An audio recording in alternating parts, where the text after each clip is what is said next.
Good evening. This is Pastor Barbara, aka Preacher with Parrots, and now aka Barbara Shelton. Our longer videos are on the Barbara Shelton. If you're looking for it, you're going to find 15 or 20. Most of them are guys, some of them speak other languages, but you'll know you got the right one when it's Barbara Shelton, all in lowercase letters. And that's where this one will be because it'll be one of the longer ones. The shorter ones will be on the new Preaching with Parrots because for some reason the other one with 268 videos and 69 subscribers, they suddenly decided to change it. And since I don't have a lot of clout in YouTube, there's not a whole lot I can do about it. Okay, on Wednesday nights, our Bible study is always from the Old Testament. On Sunday nights, it's always from the New Testament. That's this time. This is our third time through the Bible. First time, we went through the New King James Version. Not in order, but did all of the books. The second time, we went through, we did the chronological Bible. We did the Reese's chronological Bible. This time, I didn't realize, I announced that we would be going through the Dead Sea Scrolls for the Old Testament, not realizing that in some cases there are pieces that are missing. And the reason is, in the Dead Sea Scrolls, there are pieces that are missing, and this is a English translation of the other one, the original one.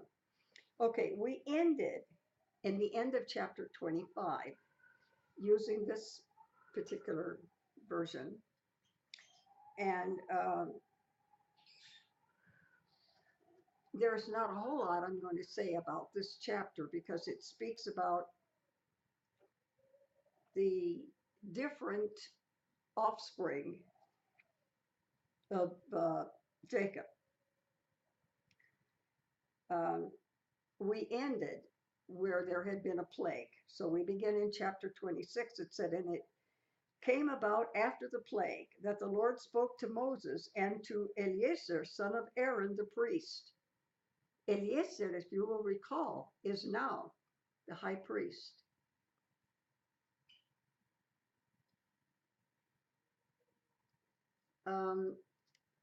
Larry, can you fix things? You need me to do it? Hang on.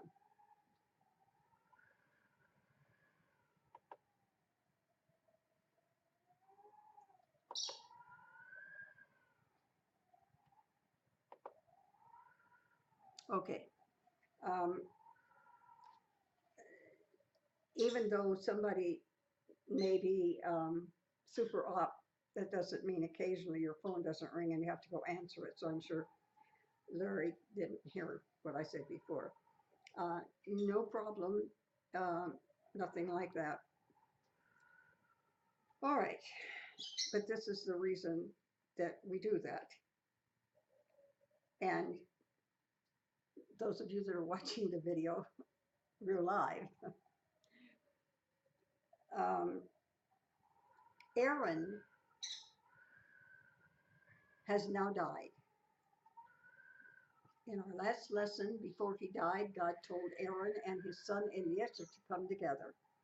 Told Moses, take off the high priest's garments and put them on Eleazar, his son. He said, take a census.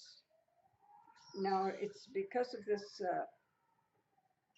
census that we have the names of the leaders of the various tribes and their offspring. And I'm not going to read pages of people's names. In the first chapter, let me begin by about verse 4 or 5. He talks about the offspring of Reuben. And then in verse 12, he talks about the descendants of Simeon and gives their names. In verse 15, he talks about the descendants of Gad and their offspring. In verse 19, he talks about the descendants of Judah. These are all sons of Jacob, whose other name is Israel. That makes them the leaders of the 12 tribes of Israel. In 19, Judah. In verse 23, Issachar. In verse 26, Zebulun. In verse 28, the descendants of Joseph. Um, then there are some daughters that come in that aren't sons, and we're going to talk about them later on today. What happened to the girls? When everything was for the men, for the men, for the men, for the men, then what happens with the girls? Um, in verse 63, those are the ones who were numbered by Moses and Eleazar the priest, who numbered the Israelites on the plains of Moab. Moab, much of Moab is now what we call Jordan, the other side of the Jordan River. Now, they have not crossed the Jordan River and gotten into the promised land yet. They wanted to walk through. They promised not to eat anything, not to drink anything, to bring their own water, to bring their own food. They just needed to go from one place to the other, and Moabites would not allow it. From here on, you're going to find problems with Moab in the rest of the Old Testament. We now come to,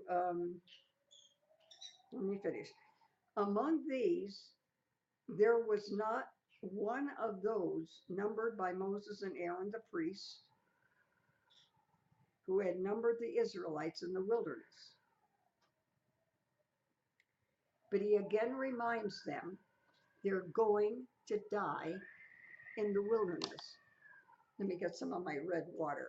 It's a flavoring that I put in water because I drink a lot of it and I don't really like water that well. Now,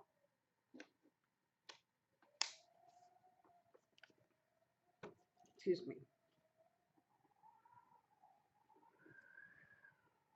They decided, those that were 21 and older,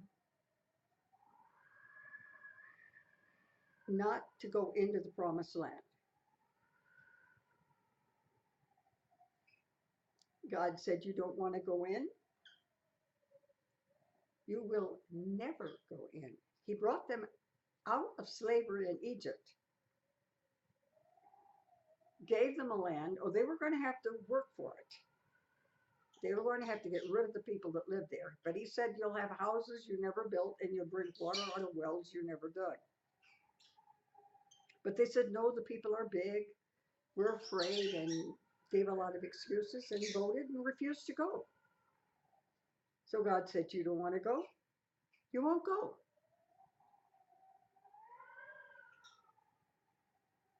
God said, for every day that you were walking around in the promised land, spying it out, and made your decision not to go, for every day you will spend 1 year that you won't go in. Well, it was 40 days, so that meant 40 years. The people that were from 1 day to 20 years did not vote.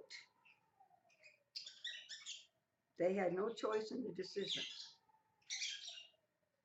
So they're not going to be responsible for what their parents did or didn't do. But those that are 21 and above did. And these are the ones that God said, you don't want to go in, you won't go in. If they are going to go in 40 years, then what's going to happen to those who are 21 to 60,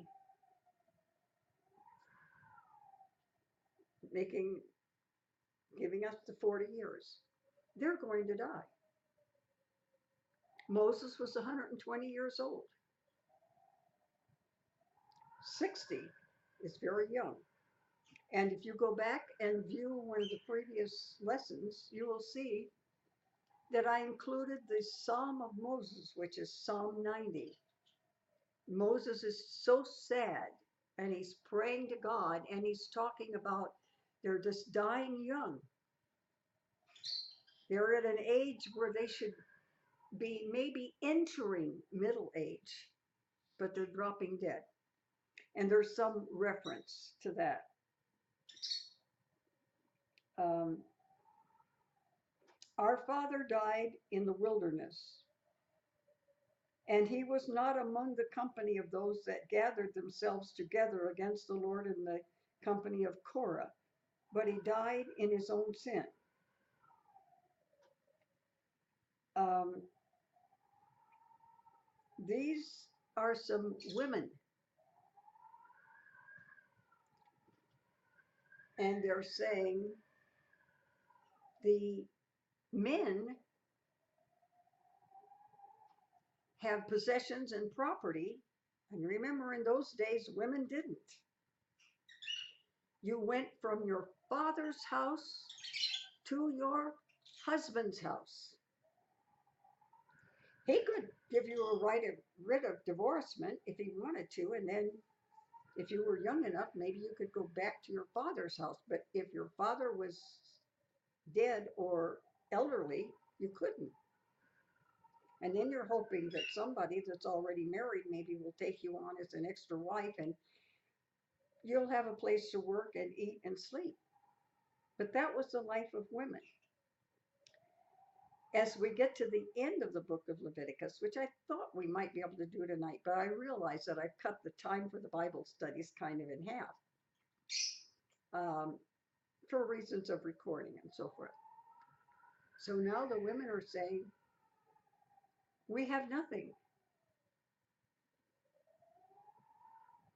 We had a man in our life, but he blew it. He's dead. He's not in our life anymore. So what happens to us just because we're women?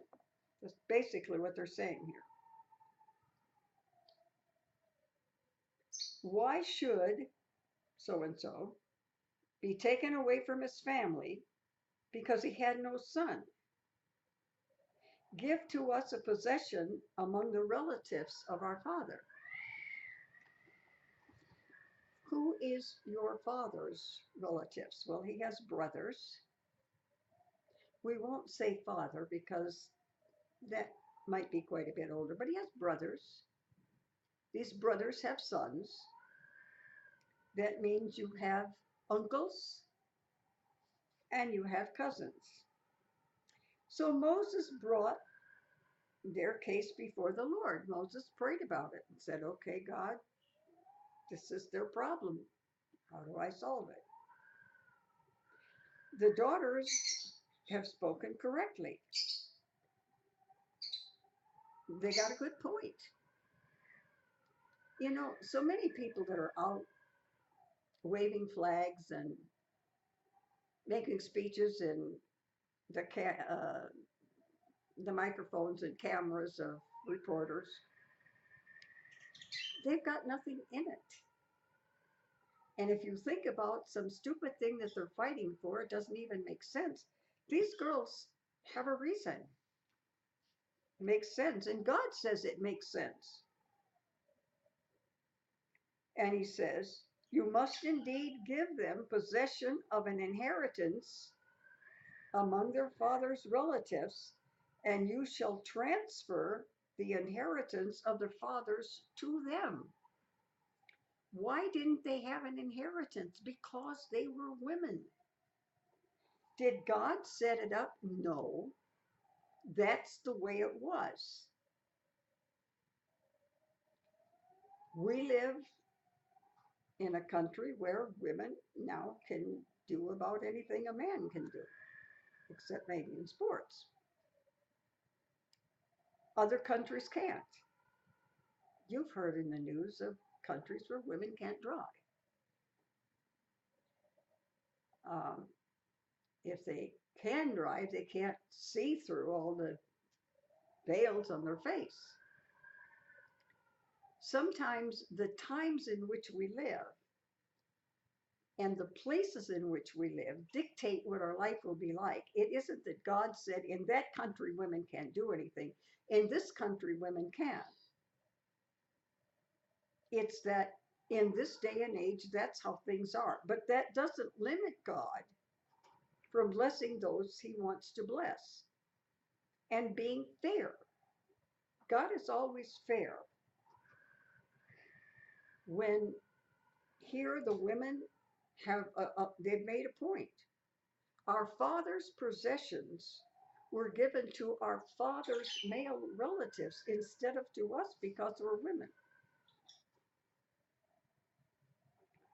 And you will transfer the inheritance of their father to them. And you shall speak to the Israelites, saying, okay, what is speak to the Israelites? Speak to the whole country, speak to the nation. This is now going to be a law God is going to give them. He had not previously given them a law that affected what some people in some places do and how they believe. But now he's giving them one. And who's going to be affected by this law? Every descendant of Abraham, Isaac, and Jacob. You shall speak to them, saying, if a man dies and has no son, we've heard something like this in the past. Remember Onan? In the old version of Preacher and Parrots, the one that has 268 messages, there's a message like this. For many, many years, and I was a young preacher, and I could see writers and theologians and people who write dictionaries making a mistake. I was a kid, but I could see the mistake. The mistake is now being corrected. Onanism was called something else than what it really is. What was Onanism? Well, Judah had some sons. The law was, and again, because a woman had no rights, no one to care for her, she had to have men in her life. So she marries a man and he dies. What happens to her? The law to protect women, the law that God gave at that time to protect women said, a brother will cause her to be pregnant and she will have a son.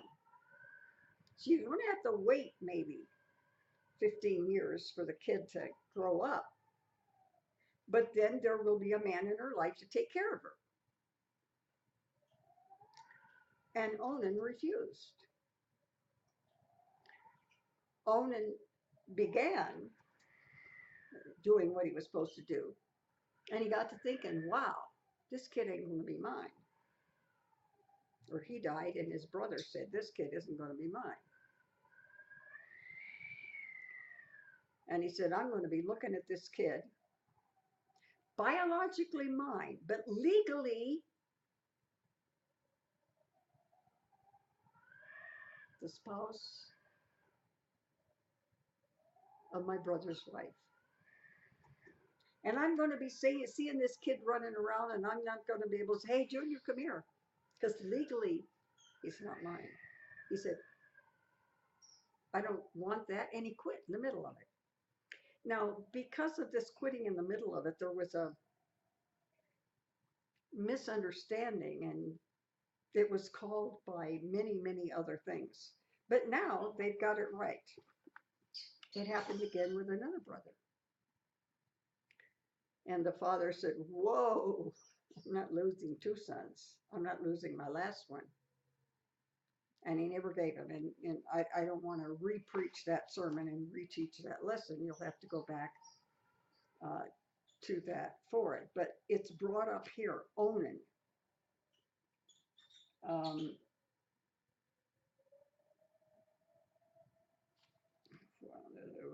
lost my place.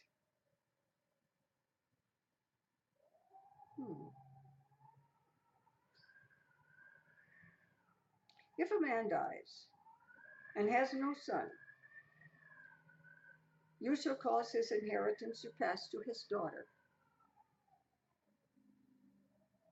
By the way, this business of Onan is in the New Testament. Somebody came to Jesus one time and said, If a man dies and his wife is with his brother and he dies and the wife is with his, in heaven, whose wife are they? Jesus said, like the angels. Um, the angels don't have wives. The angels don't have children. The angels that were created are still alive. Those who fell from heaven and are known as demons are still alive also. They don't die, they don't live.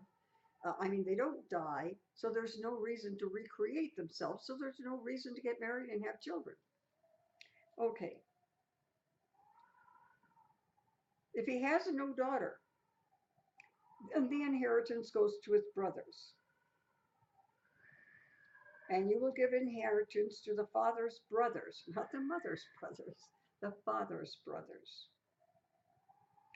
And if this father has no brothers, then you will give it to his kinsmen, the other relatives, maybe the cousin, that is the nearest to him of his clan, and he shall possess it.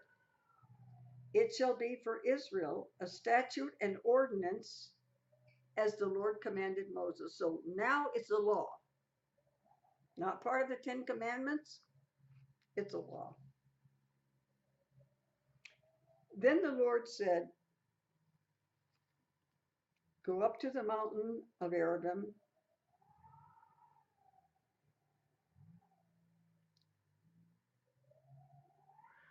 and he says,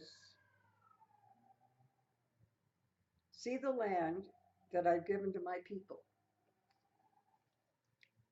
I mentioned, I think, last week, and because last week I had a cousin from Florida here on Tuesday and Wednesday.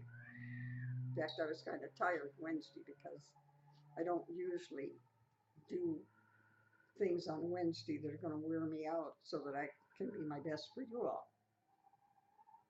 But when she had been here a previous time, I took her out at night because I live on a mountain. I'm at just maybe a couple feet under 6,000 feet. And we can go out to the highway where we can look down and we can see the lights. And I had forgotten, but she reminded me that I pointed out, that's Highland. This is San Bernardino. Over there is Redlands. Over here is Colton, and so forth. You go on a mountain, you can see things all around us. If you go to the peak, you can see on all sides. If you go anywhere at the edge, you can see a great deal. And he says, go up to the mountain of Arabim and see the land which I've given the people of Israel. You're going to look at the promised land. And when you've seen it, you also will be gathered to your people, as your brother Aaron was gathered. Wow.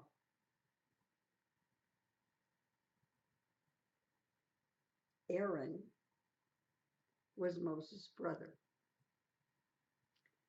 Moses was the man God chose. Moses was the man God spoke to face. He said, others I've spoken to in dreams. Others I've spoken to in visions. With Moses,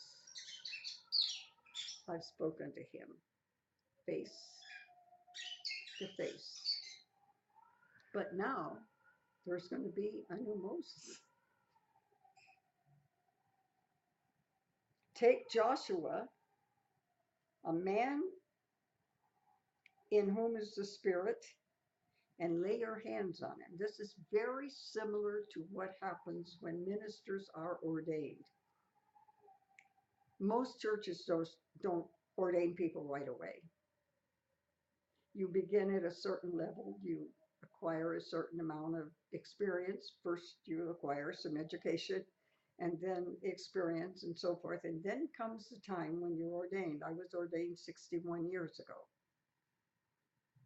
And there is a laying on of hands. I remember in those days, we dressed up, and Rose and I were wearing hats. And with the men, they just usually placed their hands on their head. With Rose and I, they placed their hands on our forehead. Well, here we go. Have him stand before Eleazar the priest, before the whole congregation. Everybody needs to see this because it's going to be important. The day comes when they're going to have to respect Joshua the way they now respect Moses. And he said, verse 21, but he shall stand before Eleazar the priest and shall inquire for him by the decision of the Urim before the Lord. And the word they shall go out, at his word they shall come in, both he and the Israelites with him, the entire congregation. The Urim and the Thummim were the two things. We don't know if they were like coins or stones or buttons, maybe even some type of jewel. We only know there were two of them. One was called the Urim and the Thummim. They were kept inside of the breastplate. The breastplate was like this. There was an inside. It's like if any of you remember the muff that I used to have a muff when I was a teenager and when I was a girl. It was dressier than wearing mittens or gloves. And they were made of fur or artificial fur, and you just put your hands in them. But they were the same all the way around. And it was a breastplate. It covered the high priest's breast. But these two items were kept inside. Moses talked face to face, or God talked face to face to Moses. But now the high priest is going to use the Urim and Thummim, and they will be thrown. And as the high priest views them, the way they fall will tell him yes or no. And we've studied that before. How if you wanted to know something, you could break down a number of things in the yes or no questions, and you could eventually find out almost anything you wanted to know. But it was going to be the high priest, and this is going to be the method, because this relationship that God had with Moses was special. Even though that existed, there was a time when Moses did not obey exactly. Once he had hit the rock and water came out, but the second time God said, speak to the rock. But he was all worked up and he had hit it before, so he hit it again. A small thing. But that small thing was something that God told him to do something differently, and he didn't.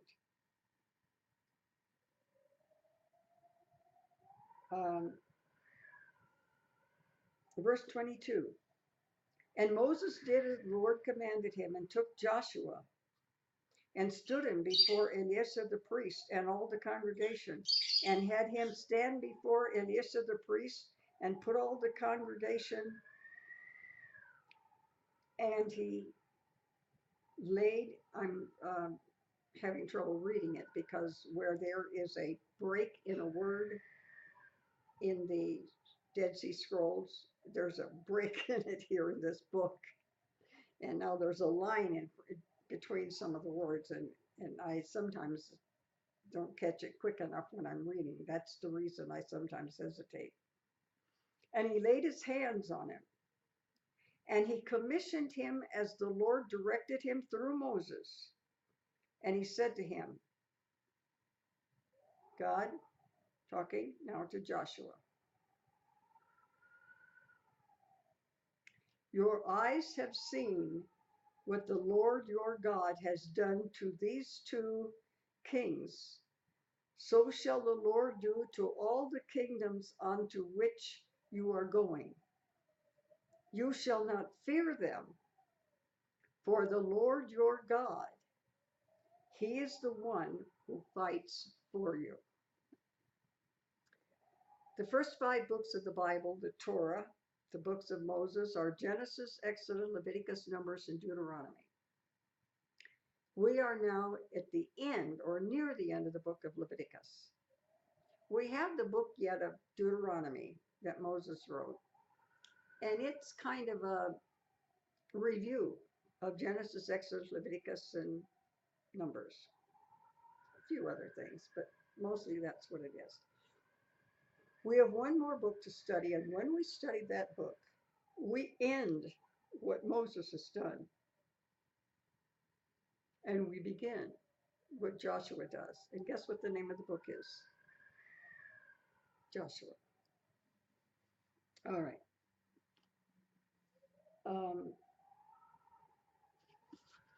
Now it's not time for me to turn the page. And we're now in chapter 28. At the beginning of your months, you will offer burnt offerings to the Lord, young bulls, a ram, and so forth. And of course, there are oil offerings as well as animals that are offered. There are grain offerings, almost anything that could be consumed or eaten are part of the offerings. And what are they used for? They're used to take care of the Levites who are taking care of the tabernacle, which is at that time the house of God. There were drink offerings. There were burnt offerings. He says on the 14th day of the month will be the Passover. And then he speaks in verse 27, and we don't have much of that chapter in this particular Bible because this Bible gives us what's in the Dead Sea Scrolls and only what's in the Dead Sea Scrolls. What's missing from the Dead Sea Scrolls we have in other translations. They weren't found in caves in Qumran near the Dead Sea, but they are scripture. So this doesn't pertain, I don't know that it's correct to use the word Bible. This book does not contain everything that the other translations contain, because if half a page is missing or a bug ate some of it, and remember that when the Dead Sea Scrolls were discovered, many of them were used for shoe leather and other things before people realized that they had writing on it, and the writing was in another language, but the writing was important. So we have a number of things that happened to the Dead Sea Scrolls, and this is just an accurate translation into the way we speak English now. It's a little bit more modern than the King James Version and the Standard Version. All right.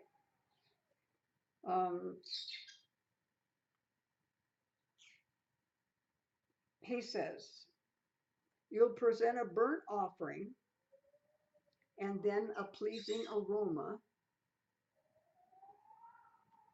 to the Lord, 2 young bulls, a ram, 7 male lambs a year old, etc., grain offerings, flour mixed with oil, 3/10 for each bull, and so forth. And then he said, you will do this to make atonement for you. A couple of months ago when I reviewed this for the first time, where is my cell phone? Hang on just a minute, I need it. Okay. A couple months ago, when I went through this, I wrote in the book um, dictionary, and we'll see why I wrote it in the book. These animals, oil, grain, etc., that were offerings, they were made for atonement for you. What is atonement? Before I go to the dictionary, because what I did with it today was I forgot everything I looked in the, not everything that I looked in the dictionary a couple months ago, but I decided I would look again, and I just simply took a picture of my screen, and I have it and can bring it up more quickly. I'm using two different computers right now, and I can do it more quickly than I can to get on another computer or something. I can do it on my cell phone. First, he said, what I'm going to explain in a minute, and then he said, they shall be for you. They shall be without blemish. You're going to offer an animal up anyway. It's going to be killed. Why does it have to be perfect? Why can't it not have a spot on it? Why can't it not have a cut on its foot? Why can it not have a torn off toenail? Why does it have to be perfect? Everything in the tabernacle, everything in the worship service, all of this, what's it for?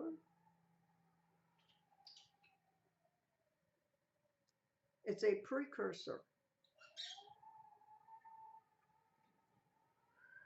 It's a partial picture of God's plan for the future. And what is God's plan for the future? That one who is perfect will die, just like these animals die. These animals are dying for atonement for sin. And we're going to check atonement in a minute.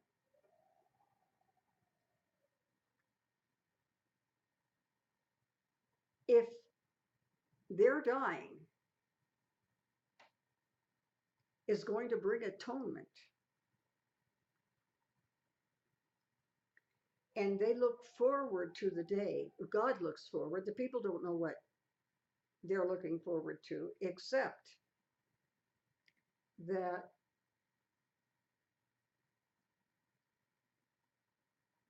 they will know, their offspring will know in the future what happened in the past. We don't know the future. We can know our history. And the shed blood and the death, because these animals did nothing to cause their death, was to bring atonement. A Messiah would come, perfect, who had done nothing wrong, but would die for their atonement. Now, let me look here at some dictionary, and I think I copied a page that, now don't tell me that I have messages in here. Okay. Definition of atonement by Merriam.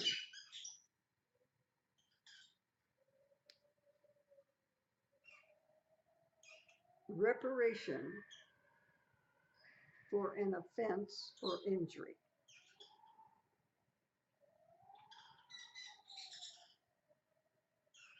Satisfaction for sin.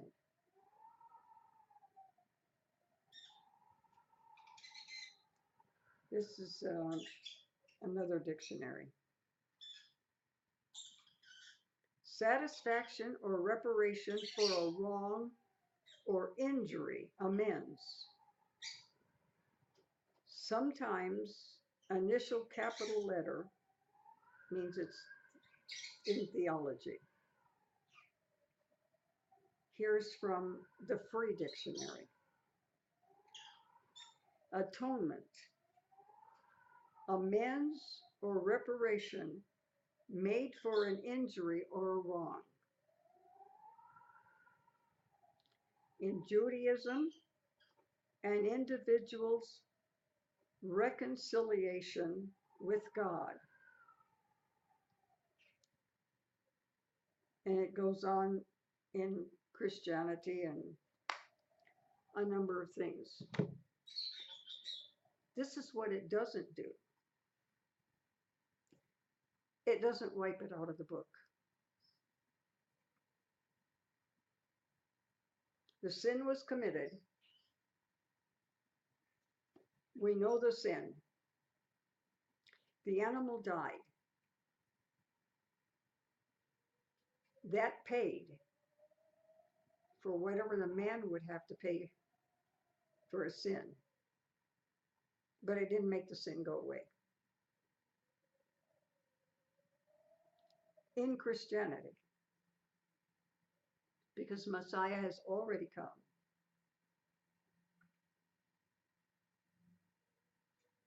Messiah has already fulfilled his obligation. And when Christ forgives, not atones,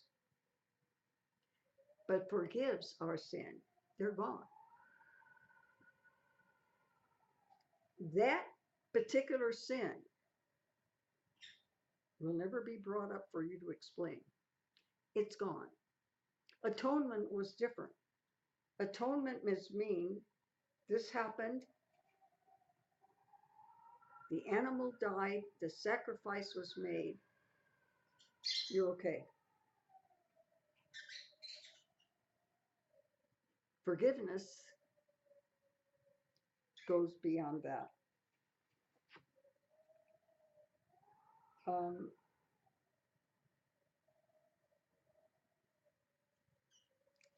I've got maybe 10 more minutes. I'm not going to mention other occasions and other animals that died. I'm going to go from middle of verse 29. I'm going to jump over to chapter 30.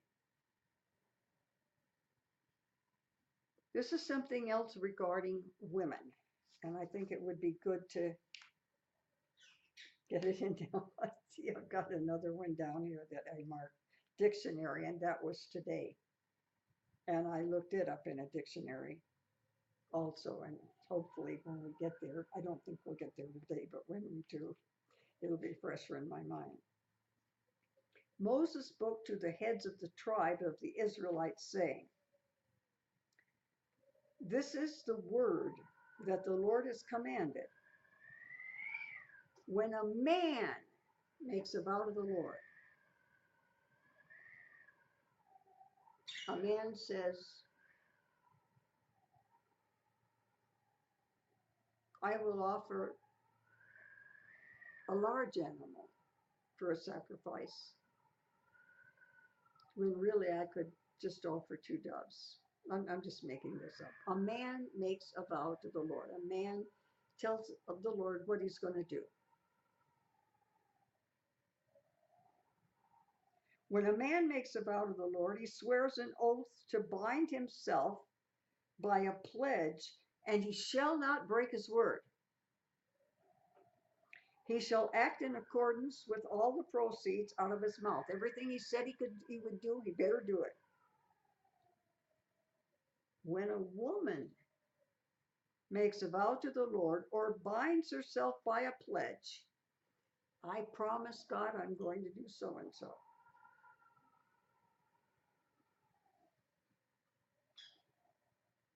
While she's young and living in her father's house, not married yet. Let's say she's 12, she's 16. and her father hears of the vow or pledge. "Oh, my daughter says she's going to do such and such."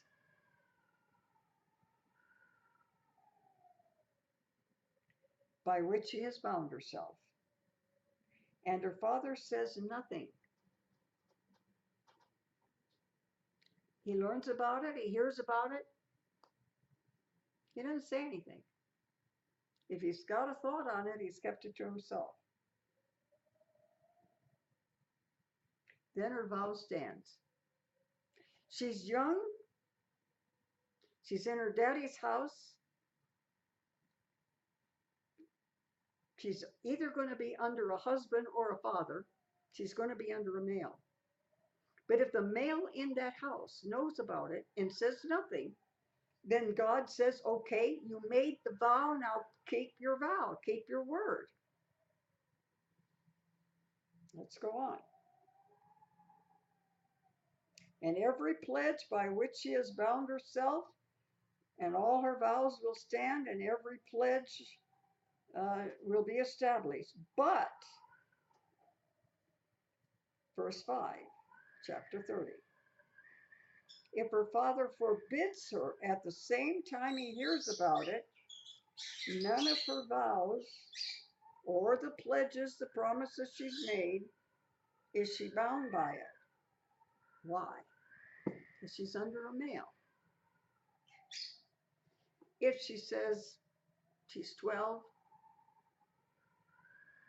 and she says, I'm going to give an ox as an offering. But the father says, no, you're not. You don't have an ox. You're not going to give an ox as an offering. Then because the male over her has stepped in and has said no to her vow, God will not hold her to her vow either. You see the difference? If the man keeps quiet about it, it means he agrees with it. If he says no, he disagrees with it, and God isn't going to hold her to something that her father or her husband doesn't hold her to.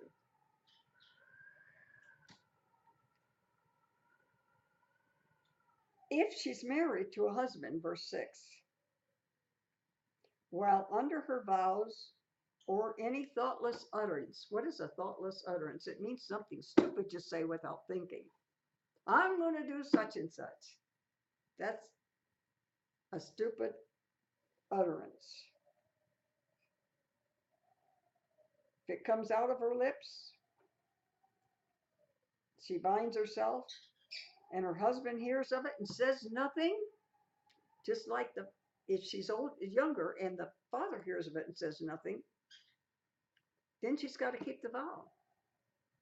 Because the husband knows of it, he says nothing, he agrees with it, he's the man, he's over her, and she doesn't have to keep it. We just have a couple more verses and we'll be finished with that chapter.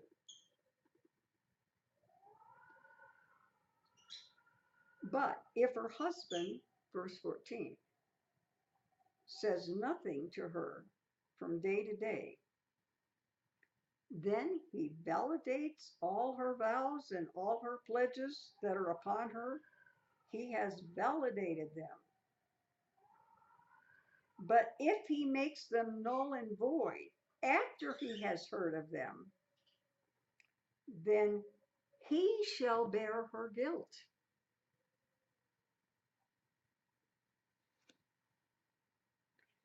Excuse me. She says, I'm going to do such and such, and it's a dumb thing to say.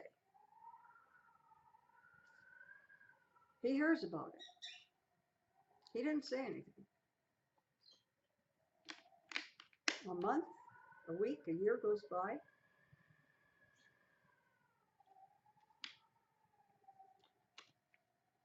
And he says, that was dumb. I don't think I agree with that. Too late.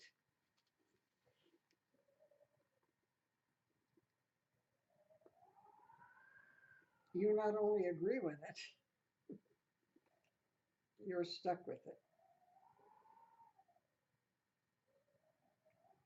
I think I'm going to end right there. We have chapters 31 through 36. 1, 2, 3, 4, 5, 6. Some of these chapters go much quicker than others. Some require that I give you a little history or a little background, and I am making shorter messages than I did before. Uh, until I get this thing with YouTube fixed, I want to keep these under an hour. So today is 9/13, 2017. We will begin next Wednesday at verse 31, and hopefully we will get through. It depends how long it takes me to explain some of these things. Let me cut the video off and cut the video off, and then we'll chat, and I've got some music to play for you too. Hang on.